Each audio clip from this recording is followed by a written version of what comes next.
Hello dear student, welcome to my channel Arup study সেন্টারে তোমাদের প্রত্যেক ছাত্রছাত্রীকে স্বাগত। তো তোমাদের অষ্টম শ্রেণীর বাংলা ক্লাসে আমি অরূপ স্যার। আজ তোমাদের তৃতীয় পর্যায়ক্রমিক মূল্যায়ন 2025 অর্থাৎ থার্ড সামারটিভ পরীক্ষার আগে আমি যে বাংলা সম্পূর্ণ সিলেবাস ভিত্তিক প্রশ্ন সেটটি রেখেছি, দেখো উত্তর সহ, সেটি তোমরা ভালো করে তৈরি করে নাও। তাহলে অবশ্যই তোমাদের পূর্ণমান 70-এর যে প্রশ্নপত্রটি থাকবে সেটি থেকে তোমরা কমন পেয়ে যাবে এবং লিখতে পারবে। কেমন? তো দেখো আমি তোমাদের সেই বিষয়ে যে প্রশ্নপত্রটি রেখেছি সম্পূর্ণ সিলেবাস ভিত্তিক, তো উত্তর সহ আমি তোমাদের ছোট এমসিকিউ এসিকিউ সব উত্তরগুলি দেখিয়ে দিচ্ছি। এগুলি তোমরা ভালো করে তৈরি করে খাতায় লিখে নাও এখন থেকে, তাহলে তোমরা বাংলার যে প্রশ্নপত্রটি পূর্ণমান 70-এ পাবে সেটি থেকে অবশ্যই লিখতে পারবে।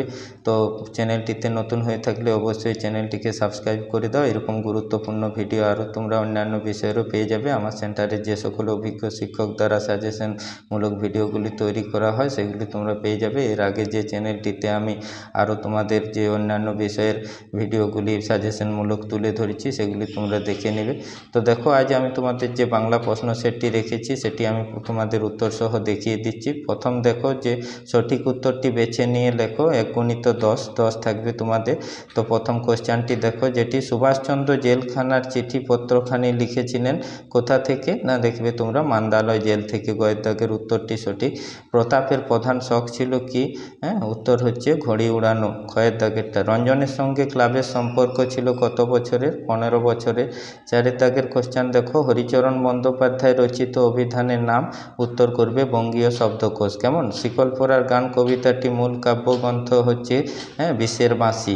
লোকটার 2 আঙুলের ফাঁক দিয়ে কি খসে পড়ল? উত্তর করবে তোমরা জীবন। গয়ের দাগেরটা সঠিক উত্তর। মানুষ এই ফাঁদ পাচ্ছে, এই বাক্যে ক্রিয়ার কালটি হবে কি? ঘটমান বর্তমান। ক্ষয়ের দাগের উত্তর সঠিক। নুন আনতে পান্তা ফুরোয় প্রবাদটির অর্থ কি? উত্তর লিখবে তোমরা কয়ের দাগের দারিদ্র্যের অসহনীয় অবস্থা। কেমন? তারপর দেখো 9 দাগের যে এমসিকিউ কোশ্চেনটি, প্রদত্ত কোনটি বহুব্রী সমাসের উদাহরণ? উত্তর হবে গয়েরটা বিনা পানি, বিনা পানি যার। কেমন? বহুব্রী সমাস। বিভক্তি কত প্রকার? উত্তর করবে 7 প্রকার। এরপর দেখো যে অতি সংক্ষিপ্ত উত্তর দাও 10টি। 1 × 10 অর্থাৎ এসিকিউ মূলক যে কোশ্চেন তোমাদের ভালো করে সাজিয়ে লিখতে হবে সেগুলি আমি দেখো এই প্রশ্নের মধ্যে উত্তরগুলি করে দিয়েছি। তোমরা ভালো করে সাজিয়ে খাতায় তৈরি করে নাও। কেমন? তাহলে লিখতে পারবে। প্রথমে দেখো যে 2 দাগের কোশ্চেনটি, শহরে 144 ধারার কারফিউ জারি হয়েছে কেন? তো তোমরা লিখবে শহরে 144 ধারার কারফিউ জারি হয়েছিল কারণ হিন্দু আর মুসলমানের দাঙ্গা বেঁধেছিল বলে। কেমন?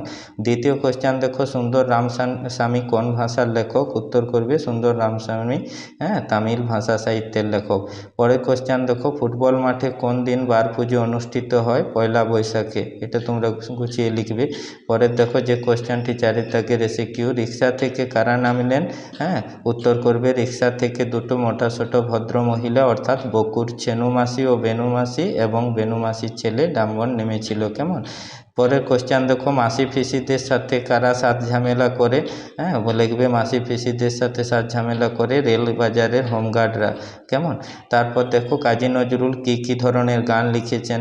উত্তর করবে তোমরা ইসলাম রাগ প্রধান, ভক্তিগীতি, গজল, লোকগীতি, দেশাত্মবোধক, হাস্যকৌতুক। এগুলি তোমরা ভালো করে সাজিয়ে লেখো। তারপর দেখো নবাবগঞ্জ থেকে দুর্গাকে কোন ডাক্তার দেখতে এসেছিল? খুব গুরুত্বপূর্ণ কোশ্চেন, শরৎ ডাক্তার। কেমন? পরে দেখো হাত শব্দটি দেহের অঙ্গ অর্থে একটি বাক্য লেখো। এটা তোমরা সকলেই পারবে, নিজে লিখে নিও নিজের মতো করে বাঁধিয়ে একটি। পুরাঘটিত ভবিষ্যৎকাল বলতে কি বুঝো? উদাহরণ দাও। তো সংজ্ঞাটি আমি দেখো এখানে লিখে দিয়েছি। কোনো কাজ অতীতে হয়তো হয়েছিল বা বর্তমানে হয়তো হয়েছে এইরূপ সন্দেহ বোঝাতেই কিন্তু সেই ক্রিয়ার কালকে পুরাঘটিত ভবিষ্যৎকাল বলা হয়। তো উদাহরণ বললে তোমরা লিখবে যেমন ততক্ষণে খেলাটা শেষ হয়ে যাবে, এটা উদাহরণ দিবে। আরও অন্য দিতে পারো তোমরা।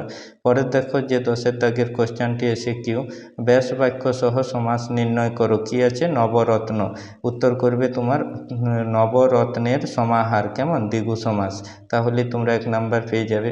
সাধু থেকে চলতি ভাষায় রূপান্তরিত করো। দেখো যে কোশ্চেনটি, মেয়েটির নাম যখন সুভাষিনী রাখা হইয়াছিল তখন কে জানিত সে বোবা হইবে? তো এখানে দেখো তোমাদেরকে আগে আন্ডারলাইন করে যেটি সাধু ভাষা আছে যেগুলি সেগুলিকে দেখিয়ে নিতে হবে।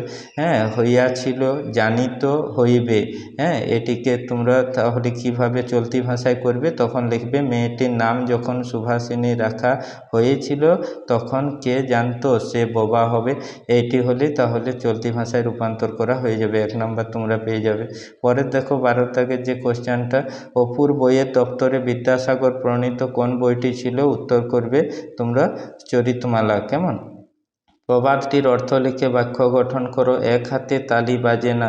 হ্যাঁ, এটি তোমরা বাক্যটি লিখবে, আমি লিখে দিয়েছি। দুই পক্ষের দোষ থেকে বিবাদ হয়। কেমন? এইবার দেখো 3-এর যে 30টি শব্দে উত্তর লেখো, যে কোনো 4টি, 2 গুণিত 4 8 আছে। এখানে গুরুত্বপূর্ণ কোশ্চেনগুলি আমি তোমাদের দেখিয়ে দিচ্ছি, এগুলি তোমরা ভালো করে তৈরি করে নাও। হ্যাঁ, আমাদের শিক্ষাক্ষেত্রে শান্তিনিকেতনের দান অপরিসীম। এ প্রসঙ্গে শান্তিনিকেতনে কোন কোন গুরুত্বপূর্ণ অবদানের উল্লেখ করেছে, এগুলো তোমরা বড় কোশ্চেন তৈরি হয়ে গেছো।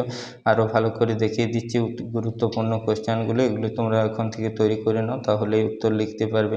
নাগরাজনের অ্যালবামের প্রতি সকলে আকৃষ্ট হয়ে পড়লো কেন? 3-এর দাগে দেখো ব্যাপারটা কি হলো, বুঝতে একটু সময় লাগলো। সমর্থকদের কোন ব্যাপারে কথা বলা হয়েছে। পরে কোশ্চেন দেখো, কবি হায় হায় কোন প্রসঙ্গে বলেছেন, কেন বলেছেন। মাস মাহিনার হিসেব তো নেই, মাস মাহিনার হিসেব নেই কেন। কেমন? পরে 50টি শব্দে উত্তর দাও একটি, যে কোনো 3-এর দেখো। অজয় কে, তার সঙ্গে অপুর বন্ধুত্ব হলো কিভাবে, খুব গুরুত্বপূর্ণ কোশ্চেন। আধ ঘন্টার মধ্যে পাড়ার লোকের উঠান ভাঙ্গিয়া পড়িল, ঘটনাটি কি ঘটেছিল, লিখবে তোমরা।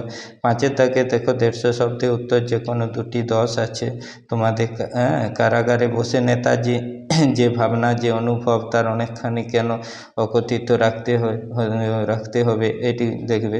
হিন্দু মুসলমান সম্প্রীত যেটা আবহ আদাব গল্পে কীভাবে রচিত হয়েছিল তার বর্ণনা করো, খুব গুরুত্বপূর্ণ কোশ্চেন তৈরি করে নাও। প্রকৃতি যেন তাহার ভাষার অভাব পূরণ করিয়া দেয়, মানুষের ভাষার অভাব কিভাবে প্রকৃতি পূরণ করতে পারে তা আলোচনা করো। তো দেখো পরের যে কোশ্চেনগুলি আমি তোমাদের গুরুত্বপূর্ণ রেখেছি, সেগুলি তোমরা দেখে নাও ভালো করে। 6-এর কম বেশি 150টি শব্দে উত্তর লেখো। এখানেও 10 আছে, সেই গুরুত্বপূর্ণ কোশ্চেনগুলো আমি তোমাদের দেখিয়ে দিচ্ছি। বাঁধন ভয়কে করব মোরা জয় কেন। হ্যাঁ, এই বাঁধন কারা কিভাবে এই বাঁধন ভয়কে জয় করবে। দ্বিতীয় দেখো, স্বাধীনতা কোনো দিনেই আসবে না, স্বাধীনতা লাভের মূল শর্তগুলি কি। হ্যাঁ, লোকটার ইহকাল পরকাল গেল কোন কবির, কোন কবিতার অংশ, কথাগুলি তাৎপর্য বিশ্লেষণ করো। এবার দেখো যে নির্দেশ মতো উত্তর দাও, যে কোনো 4টি। এখানে 2 আছে ব্যাকরণ অংশ, এগুলো তোমরা তৈরি হয়ে গেছো, ভালো করে লিখে নাও প্রশ্নের মধ্যে উত্তরগুলি। হ্যাঁ, আমি আর করিনি, তোমরা ভালো করে নাও তৈরি, তাহলে পেয়ে যাবে। গুরুত্বপূর্ণ আমি প্রশ্নগুলি তোমাদের কাছে দেখিয়ে দিচ্ছি। ক্রিয়ার ভাব কয় প্রকার ও কী কী তোমরা করবে। হ্যাঁ, ব্যাস বাক্য সহ সমাস লিখবে। খনিজ, তপোবন, মৃগ, শিশু। উদাহরণ সহ সংজ্ঞা 2টি লিখবে তোমরা। সমস্যমান পদ, আপেক্ষিক ভাব, খুব গুরুত্বপূর্ণ। আর পাকা মাথা শব্দ দুটিকে ভিন্ন অর্থ প্রয়োগ করে বাক্য রচনা করবে তোমরা। আর সন্ধি সমাসের পার্থক্য, খুব গুরুত্বপূর্ণ কোশ্চেন, তাহলে এখান থেকে তোমরা ব্যাকরণ পেয়ে যাবে। পরে দেখো 8-এর দাগের যে প্রবন্ধ রচনায় 7 থাকবে তোমাদের। এখানে 4টি দেখো, এই প্রশ্ন সেটটিতে গুরুত্বপূর্ণ প্রবন্ধ রচনা দেয়া আছে।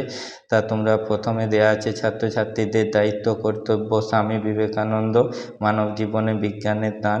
আর শেষে দেখো খেলাধুলার প্রয়োজনীয়তা। তা তোমরা এখান থেকে ছাত্র জীবনের দায়িত্ব কর্তব্য, বিজ্ঞানের দান আর খেলাধুলার প্রয়োজনীয়তা করলে একটি পেয়ে যাবে। এই 2টি থেকে মানব জীবনে বিজ্ঞানের দান আর খেলাধুলার প্রয়োজনীয়তা। পরে দেখো একটি পত্র রচনা তোমাদের আছে। বরেণ্য লেখকের বসতবাটি সংরক্ষণ আবেদন জানিয়ে দৈনিক পত্রিকার সম্পাদককে, এরকম বিভিন্ন দিতে পারে। দৈনিক পত্রিকার সম্পাদককে পত্র লেখা তোমরা শিখেছো, সেটি লিখবে ভালো করে। আর গুরুত্বপূর্ণ অথবা যে কোশ্চেনটি দেখো, এই কিছুদিন আগেই তোমরা দুর্গাপুজোর যে স্কুল ছুটির পুজো কাটিয়েছো, দুর্গাপুজো উপভোগ করেছো, সেটি নিয়ে কেমন আনন্দ করলে তা জানিয়ে বন্ধুকে একটি চিঠি লেখো। তো এই গুরুত্বপূর্ণ প্রশ্ন সেটটি যদি তোমরা তৈরি হয়ে নাও, অবশ্যই তোমরা যে 70-এর প্রশ্ন উত্তর কোশ্চেন পাবে সেটি থেকে উত্তর লিখতে পেরে যাবে।